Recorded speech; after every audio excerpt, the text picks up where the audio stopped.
Penso a voi che avete conosciuto la guerra, ma questa volta il conflitto è di madre terra. Siamo stati travolti da questa pandemia che speriamo presto vada via. Gli ospiti della casa di riposo Domenico Sartor di Castelfranco leggono le poesie scritte e inviate loro dagli alunni della scuola primaria Sant'Andrea, sempre nella città del Giorgione. Bambini e anziani avrebbero dovuto incontrarsi di persona lo scorso 21 marzo, giornata mondiale della poesia, e scambiarsi vicendevolmente in componimenti scritti apposta per l'occasione. Poi l'arrivo del virus, il diffondersi del contagio e la quarantena obbligatoria si sono messi di traverso, facendo saltare la visita.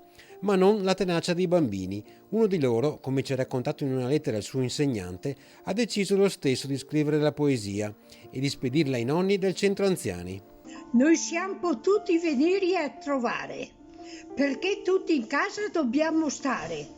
A voi non credo piace stare in solitudine, non fa parte della comune abitudine. Anche se non siamo potuti venire a trovarvi per leggervi le nostre poesie di persona, noi vi abbiamo pensato. Vi vogliamo dire che continuiamo a pensarvi. Un carissimo abbraccio a tutti voi. Un abbraccio di carta, ma scritto col cuore, fra le due generazioni che più di altre hanno patito l'isolamento forzato.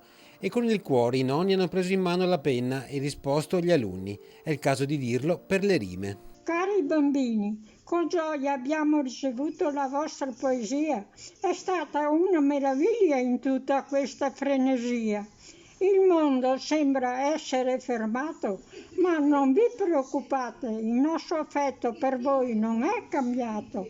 Presto le nostre porte torneranno ad essere spalancate, ma voi nel frattempo studiate ed imparate. Continuate ad essere felici e curiosi come i vostri 1000 viaggi avventurosi.